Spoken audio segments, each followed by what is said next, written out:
Good morning students. BA part 3 की आज की क्लास में आप सभी का स्वागत है।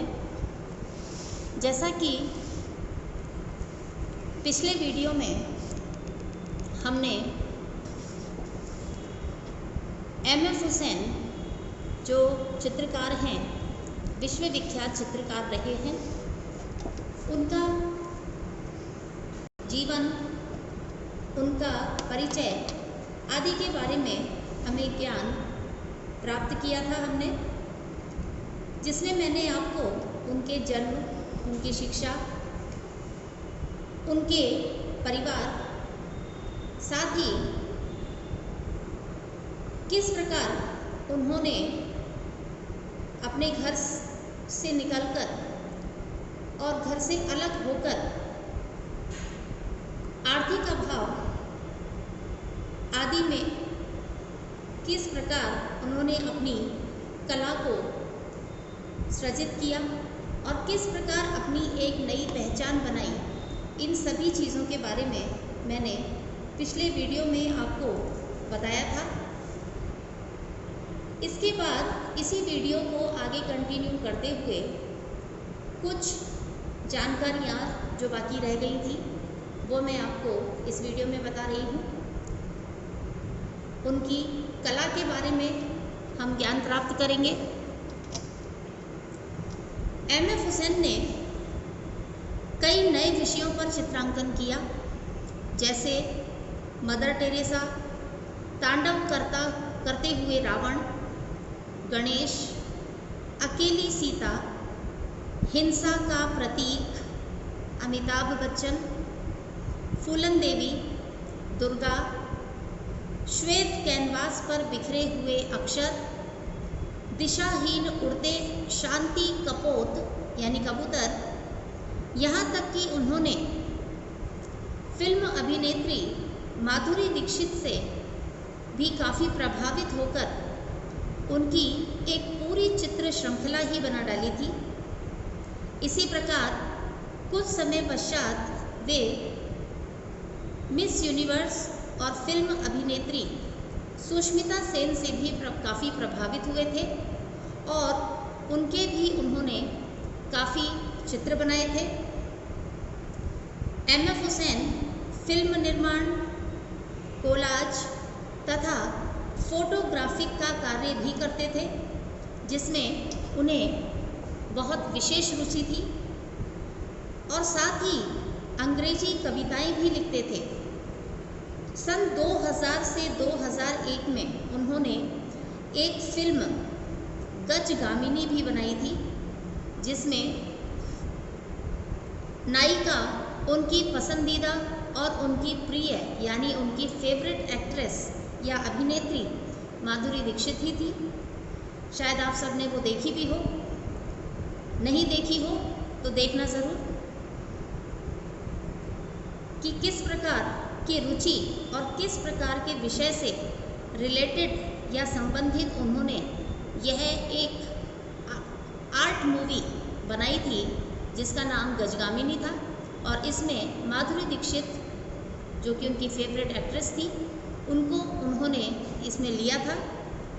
इसके बाद ही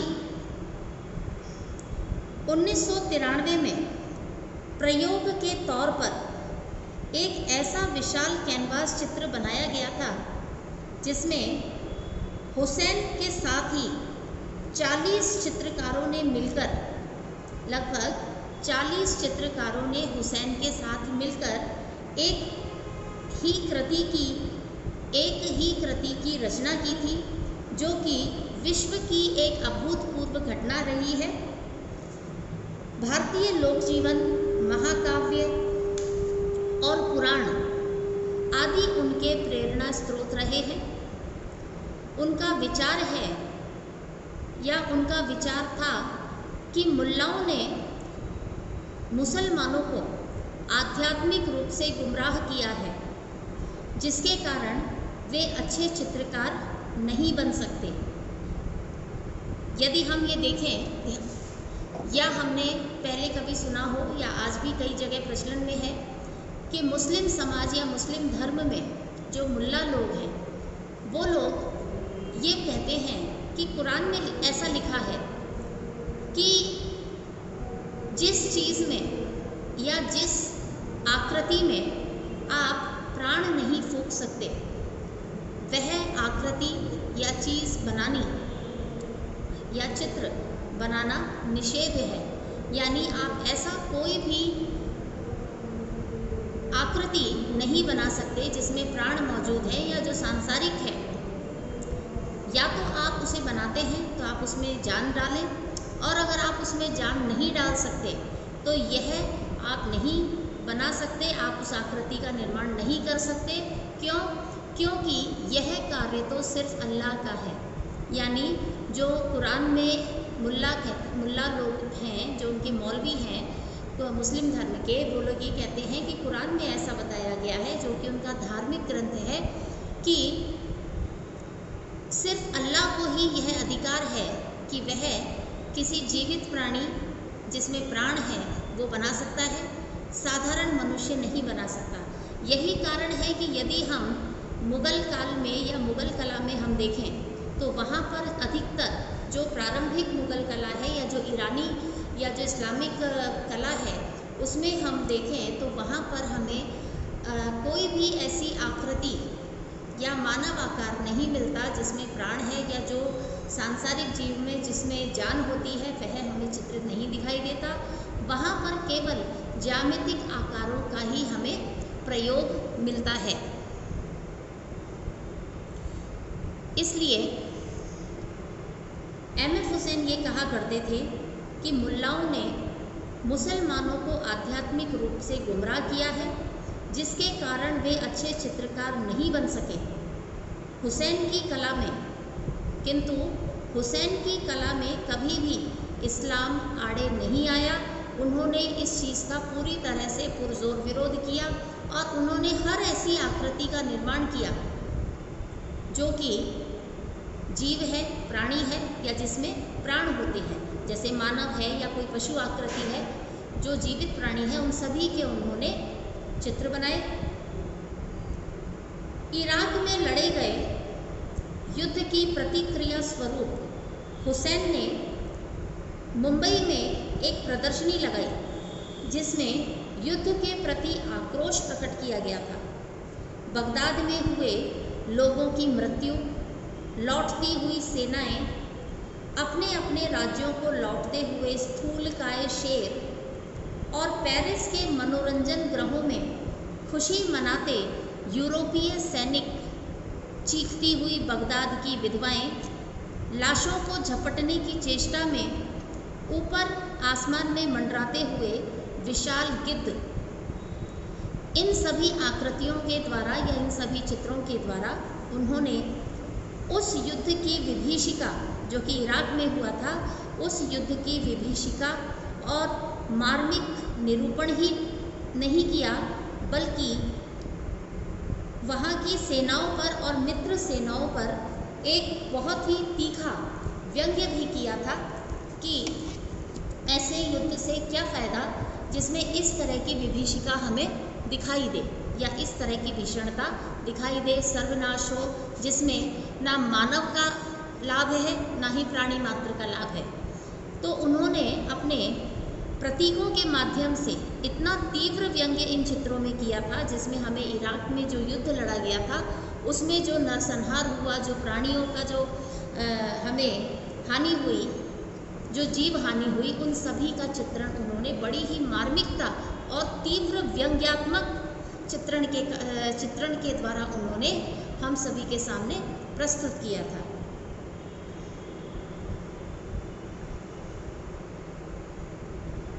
सन 1940 में हुसैन दुनिया के सामने अपनी पहचान लेकर आए थे और 1947 में प्रोग्रेसिव आर्टिस्ट ग्रुप का वे हिस्सा भी बने थे, जिसके अन्य सदस्य रज़ा और सूजा भी थे। इस प्रोग्रेसिव आर्टिस्ट ग्रुप के जो संस्थापक थे उनमें रज़ा, सूजा, एम.एफ. हुसैन आदि इनका प्रमुखता से नाम आता है। सन 1968 में 1968 में एक बहुत ही चर्चित नेता हुआ करते थे जिनका नाम था राम मनोहर लोहिया। इन्होंने जब हुसैन का बनाया हुआ नेहरू जी का स्केच देखा तो लोहिया जी ने एमएफ हुसैन से कहा था कि सारी दुनिया के जो नेता हैं वो कौन है? राम, भगवान श्री राम। उनकी कहानी पर कुछ ऐसा बनाओ, ऐसे किसी नेता के स्केच बनाने से लोगों को क्या मिलने वाला है या क्या मिलेगा? उनके शब्दों की गूंज बहुत अरसे तक, यानी बहुत समय तक, ये जो शब्द लोहिया जी ने हुसैन से कहे थे कि जो दुनिया के सर्वोत्तम जो नेता हैं वो भगवान श्री राम हैं, और ये जो तुम इन नेताओं के चित्र बना रहे हो इससे दुनिया को क्या लाभ मिलेगा या उनको क्या मिलेगा? उनके कहने का अर्थ था श्री राम या उनकी जीवनी पर आधारित कुछ चित्र बनाओ। तो ये जो लोहिया जी के शब्द थे ये काफ़ी समय तक उनके कानों में गूंजते रहे थे और मकबूल के यानी हुसैन के दिलो दिमाग में ये पूरी तरह से छप गए थे या छा गए थे कि ये जो तुम टाटा बिरला के ड्राइंग रूम में लटकने वाली तस्वीरों से घिरे हुए हो, यानी कि ये जो तुम टाटा बिरला जो बड़े बड़े जो धनिक लोग हैं इनके लिए जो तुम चित्रण कार्य करते हो कि इनके घरों की सजावट हो सके, उनसे थोड़ा बाहर निकलो, रामायण को पेंट करो, रामायण के चित्र बनाओ। ये इस देश की सदियों पुरानी दिलचस्प कथा है जिसमें लोगों को आज भी रुचि है और गांव-गांव गूंजता गीत है, संगीत है, और फिर इन तस्वीरों को गांव-गांव में लेके जाओ।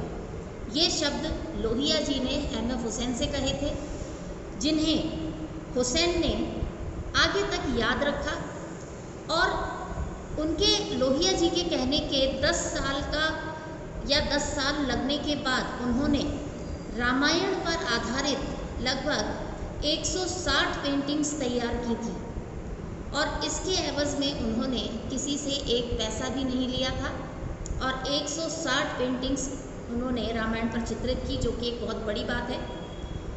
1952 में ज्यूरिख में एक एग्जीबिशन या प्रदर्शनी आयोजित की गई थी और फिर हुसैन की शोहरत यहीं से देश विदेश की सरहदों को भी पार कर गई। वे एक अंतर्राष्ट्रीय विख्यात चित्रकार एमएफ हुसैन के नाम से प्रसिद्ध हो गए थे।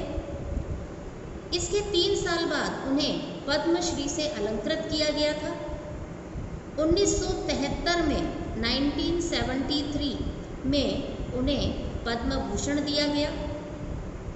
1991 में पद्म विभूषण से अलंकृत किया गया।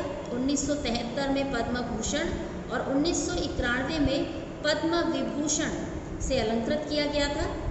1971 में साओ पाउलो समारोह में पाब्लो पिकासो के साथ निमंत्रण के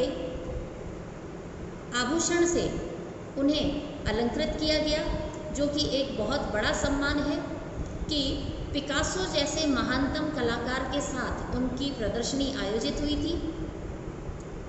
1967 में हुसैन ने अपनी पहली film through the eyes of painter बनाई। जैसा कि मैंने पहले भी बताया था, 1967 में उन्होंने ये फिल्म बनाई थी जिसे बर्लिन फिल्म समारोह में गोल्डन बेयर पुरस्कार से पुरस्कृत किया गया था, जो कि एक बहुत बड़ा पुरस्कार है। क्रिस्टीज ऑक्शन में 20 लाख अमेरिकन डॉलर में हुसैन की पेंटिंग बिकी, जो कि बहुत महंगी पेंटिंग है, जो कि आज तक शायद ही किसी कलाकार की बिकी हो। 90 के दौर में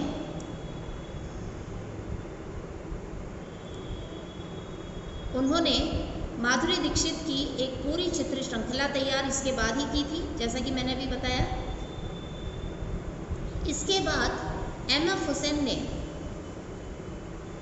अभिनेत्री तब्बू, जिसे हम सभी जानते हैं, आप सब जानते होंगे, अभिनेत्री तब्बू से भी वो बहुत प्रभावित हुए और उनके साथ भी उन्होंने एक फिल्म बनाई थी जिसका शीर्षक था Meenakshi a tale of two cities, Meenakshi a tale of two cities.